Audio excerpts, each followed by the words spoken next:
sejak masa penjajahan. Ia mencari Junaka yang tengah membantu para korban terluka dan menata dokumen penting di suatu ruangan. Maaf mengganggu, Nona Jenaka. Tuan Pram, ada masalah apa Anda datang kemari? Kedatangan saya kemari untuk membahas arsip penting tentang deklarasi perang yang Anda simpan. Berharap arsip itu tidak akan jatuh ke tangan Franz, karena Anda juga tahu konsekuensinya.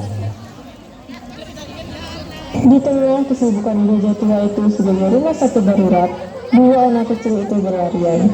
Taya mereka memecah kesunyian. Sedikit meringankan luka dan kesedihan para warga sipil yang juga kehilangan keluarga mereka akibat penjajah. Salah satu dari mereka berlari kecil mendekati Pram. Matanya berbinar tertarik melihat buku yang digenggamnya. Tuan, apa saya boleh meminjam buku di tangan Anda?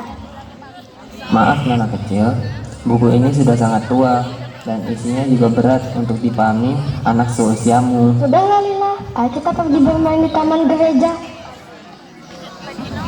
Pram hanya menegakkan tubuhnya dan tersenyum melihat anak-anak itu berlarian dengan tawa.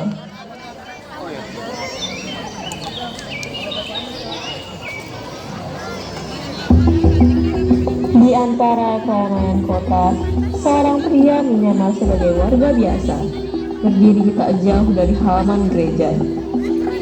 Tatapannya tajam, seakan menembus setiap gerak-gerik Pram dan Junaka. Namun sesungguhnya, ialah salah satu bawahan Franz. Mata-mata yang diperintahkan untuk mengawasi setiap langkah Pram, setiap bisikan, setiap arsip, bahkan senyum kecil yang muncul di antara Pram dan Junaka tak luput dari pengamatannya. Tawa anak kecil yang riang terdengar semakin dekat, berlari memetik bunga yang tumbuh lebat di sekitar gereja. Lila, lihat bunga itu. Bunga itu cantik sama seperti Nona Jenaka kan? Dan kupu-kupunya itu Tuan Pram.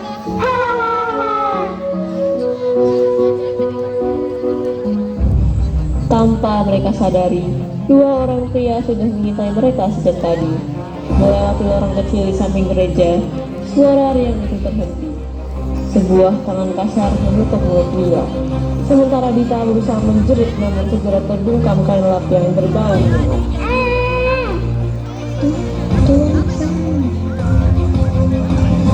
Dari kejauhan, mata-mata Franz yang sejak tadi mengawasi tersenyum puas.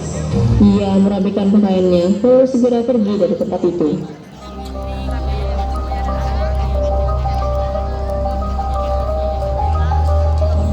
Tepat setelahnya, Jenaka menerima sebuah surat kepada pengirim. Surat itu berisi ancaman dan taruhan. Tempat apa ini? Bukankah ini gedung tua di pinggir kota? Taruhan, Saat ia mulai meraba ke dalam amplop itu, terlihat dua pita kecil yang begitu familiar bagi Jenaka. kita ini. Cahaya mentari mulai menjadi senja yang terlihat menyenangkan, namun tidak bagi Batavia. Seluruh warga sipil yang mengetahui keberuntungan itu segera mendatangi Jenaka. Nona Jenaka, saya berharap Anda tidak gegabah menerima taruhan itu. Kami tidak ingin kehilangan Anda, Nona. Jangan khawatir, Bu. Saya tidak akan gegabah. Semua yang saya lakukan bukan untuk membahayakan diri, tetapi untuk menjaga kalian tetap hidup selalu bebas. Jika saya mundur sekarang, apa arti pengorbanan saya selama ini?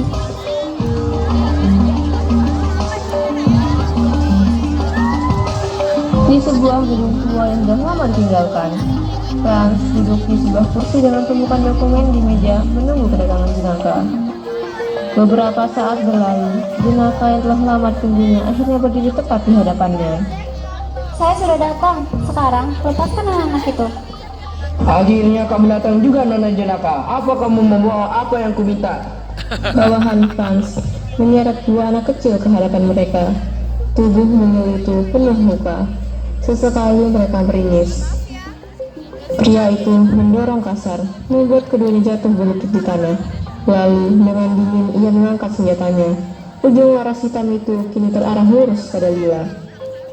Jika kamu membohongiku dengan arsip palsu, apalagi berusaha kabur dari sini, kamu akan melihat kedua anak ini mati di hadapanmu. Cukup! Ia langsung menghantamkan bahunya ke tubuh pria itu. Ia sempat meraih tangan Dita dan Lila, hendak menariknya menjauh.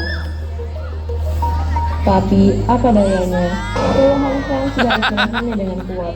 Franz yang kesal dengan jenaka yang tidak menuruti permintaannya, memainkan senjatanya dan menembakkan peluru ke kaki dan tangannya. Aku tidak akan biarkan kalian menyentuh mereka. Lila, lari! Sebuah pukulan keras mendarat di belakang kepalanya. Dunia seakan berputar. Tubuhnya jatuh, tak berdaya, sebelum cepat-cepat diingat bersama Dita oleh anak buah Franz.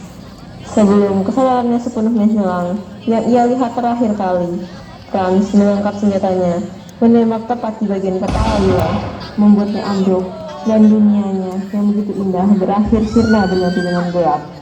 Anak yang telah kehilangan kedua orang tuanya karena perang, kehilangan harapan dan cahaya, diselamatkan oleh cahaya baru bernama sahabat, kini harus pergi dan kembali pulang bersama kedua orang tuanya. Jika kamu mau seluruh warga kota selamat, datanglah dengan arsip itu, Pram.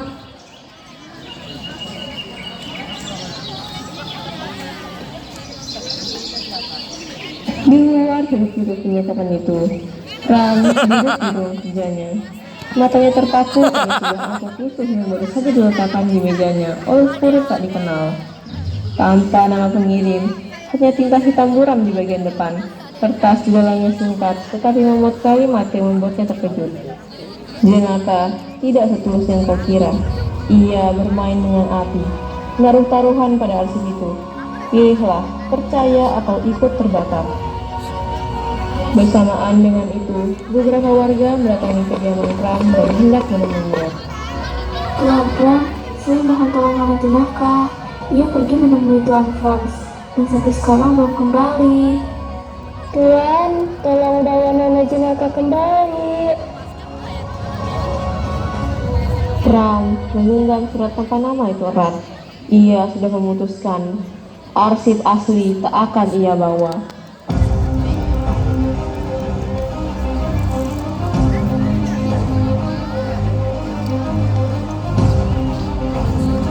Pram datang seorang diri, mat coklat tergenggam erat di tangannya. Ia berhenti, berdiri tepat di hadapan Franz. Akhirnya kamu datang juga. Setelah semua dendam yang kusimpan, kau harap kamu tidak membohongiku kali ini. Bukankah ini yang kau mau? Sekarang lepaskan jenaka dan anak-anak yang kau sandra. Wajahnya terlihat puas akan kemenangan. Ia lalu menatap Pram dengan tatapan penuh curiga. Beraninya kamu membawa arsip palsu ini, Pram. Setelah yang membunuh keluargaku, apa kamu pikir aku akan diam dan menangis?